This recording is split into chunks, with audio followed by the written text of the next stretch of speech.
할렐루야. 오늘도 참 좋은 날입니다. 생명의 삶으로 함께 은혜 받을 하나님의 말씀은 역대상 21장 18절에서 22장 1절까지입니다. 말씀을 듣는 모든 분들에게 하나님께서 은혜 베풀어 주시기를 원합니다. 많은 사람들이 죄를 용서받고 구원을 얻기 위해서 선행이나 고행, 정신수양, 득도, 자선, 봉사, 성지 순례 등등 다양한 방법을 시도합니다. 그러나 그 모든 것은 헛된 것이며 그러한 방법으로는 절대로 죄를 해결받을 수 없고 하나님의 심판을 피할 수가 없는 것입니다. 다윗의 인구 조사로 인해서 하나님의 징벌로 이스라엘 백성들이 무려 7만 명이라고 하는 엄청난 희생자가 났습니다. 이때 다윗과 이스라엘의 장로들은 굵은 베옷을 입고 얼굴을 땅에 대고 엎드려 하나님 앞에 철저하게 회개하면서 17절 말씀에 이렇게 기도하였습니다. 하나님께 아뢰되 명령하여 백성을 계수하게 한 자가 내가 아니니까 범죄하고 악을 행한 자는 곧 나니이다. 이 양떼는 무엇을 행하였나이까? 청하건대 나의 하나님 여호와여 주의 손으로 나와 내 아버지의 집을 치시고 주의 백성에게 재앙을 내리지 마옵소서 하니라. 이렇게 할 때 회개를 들으신 긍휼이 많으신 하나님께서 재앙을 마칠 수 있는 방법을 알려주셨습니다. 본문 18절에 보니 여부수 사람 오른 안의 타작 마당에서 여호와의 제단을 쌓으라는 것이었습니다.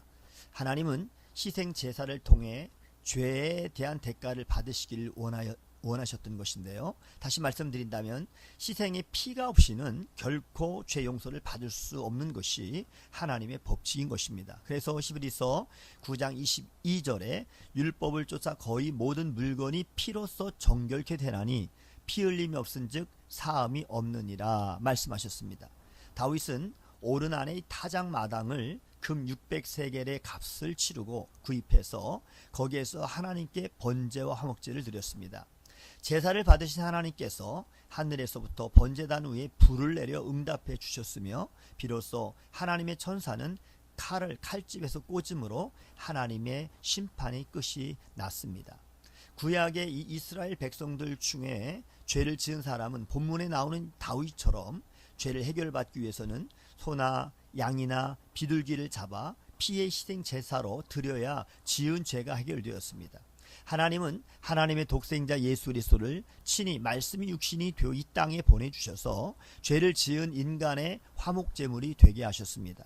소나 양과 같은 짐승과는 견줄 수 없는 예수님의 몸을 단번에 드림으로 십자가의 보혈로 영원한 속죄를 완성하셨던 것입니다. 예수님의 십자가의 희생으로 말미암아 모든 죄는 사함받고 하나님의 진노를 피할 수 있으며 그리고 더 나아가 영생을 얻은 하나님의 자녀로 천국 시민이 될 수 있었던 것입니다. 우리는 우리의 무슨 공로나 어떤 행위로 구원받은 것이 아니라 오직 하나님의 은혜로 구원을 받은 것입니다. 예수 믿기 전에 우리들은 불순종과 죄 때문에 영적으로 죽었고 그리고 세상의 악한 길을 따르며 하늘 아래의 영역을 지배하고 있는 마귀에게 종노릇하며 살았습니다.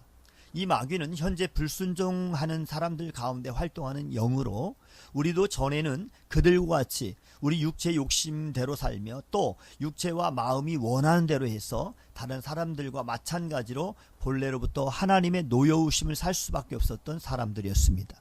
그러나 자비가 풍성하신 하나님은 우리를 무척 사랑하셨기 때문에 그 크신 사랑으로 죄 때문에 영적으로 죽었던 우리를 그리스도와 함께 다시 살려주셨습니다.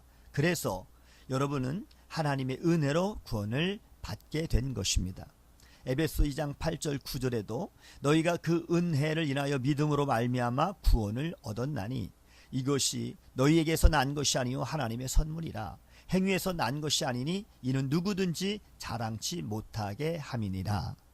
이제 성도는 사망에서 생명으로 옮겨졌고 하나님의 자녀로 입양되어 영생의 복을 받은 사람이 되었습니다. 따라서 죄의 문제를 해결하는 유일한 방법은 우리의 모든 죄를 위해서 십자가에서 피 흘리신 오직 예수님 한 분뿐인 것입니다. 우리에게 구원을 주시는 다른 이름은 없으며 오직 예수 안에만 영생이 있습니다. 오늘도 예수님과 함께하는 복된 하루가 되시기를 주님의 이름으로 축복합니다. 샬롬.